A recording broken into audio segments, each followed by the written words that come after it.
Kutamberai zvekare pano paHatirare 263. Ndini wenyu Hatirare nchange chingokutsvagirai manews updates ezvinhu zviri kuitika munyika yedu yeZimbabwe. Kana ngo chiri munyowani first time yedu tibata muzuva ranhasi, chandinokumbira ndechekuti usubscribe utena on the notification bell kuitira kuti patiri kudzoka nemwe post uchangochingona panapa uchangochiona maupdates ezvinhu zviri kuitika munyika yedu yeZimbabwe.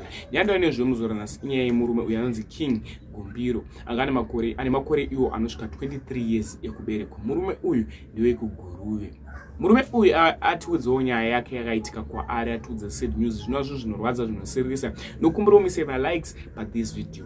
Murume uyu ari kunzi iye akaroora mukadzi wake. After aroora mukadzi wake akabvisawo mari inoenderana neyanga akaudzwa kunzi mwana wedu tiri kuda pfuma yakaita sei. Murume uyu akanzi kunzi iye akabvisa pfuma iyi after atora mukadzi wake anonzi iye Memory Makomo. Memory Makomo uyu aidanana nasekuru wake inova hanzvadzi yaamai, hapana aizviziva kuti ndo zvaivepo. Ende musikana uyu zvitonzi anga ane nhumbu futi, hapana aiziva kuti musikana uyu ane nhumbu yasekuru wake. Murume waitanga kugara mukadzi wake aitoti mukadzi wangu akavimbika, but zviri kunzi haana kupedza 2 days achigara nemurume uyu. Akabva achigara naKing anga amuroora, akabva atiza nasekuru vake. Sekuru vake vanonzi Jaifi. Sekuru ava vanonzi Jaifi vakabva vatiza nemusikana uyu, vakatosiya mhuri yavo kubva kuGuruve vachitiza vachienda kuMount Darwin, ndoko vari kunzi vari. Murume uyu atiudza nyaya iyi achirwadziwa achinzi ndoita sei, ari kutsvagawo help, ari kutsvaga rubatsiro maadvice kuti ungamutiwo aite sei murume uyu. Hanzi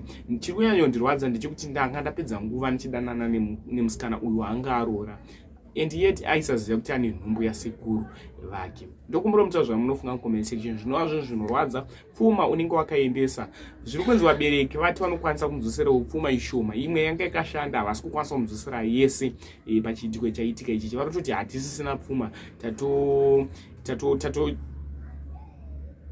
varikutoti havasina pfuma. Zvinova zvinhu zvatoshamisawo vabereki vemusikana. Varikutoti hatisisina chokwanisa kumupa murume uyu, achatonokwanisa kumupa kungomupawo mari hafu yaanga akabvisa. Ndokumbira mutaura zvamunofunga mucomment section. Murume uyu ari kurwadziwa. Thank you.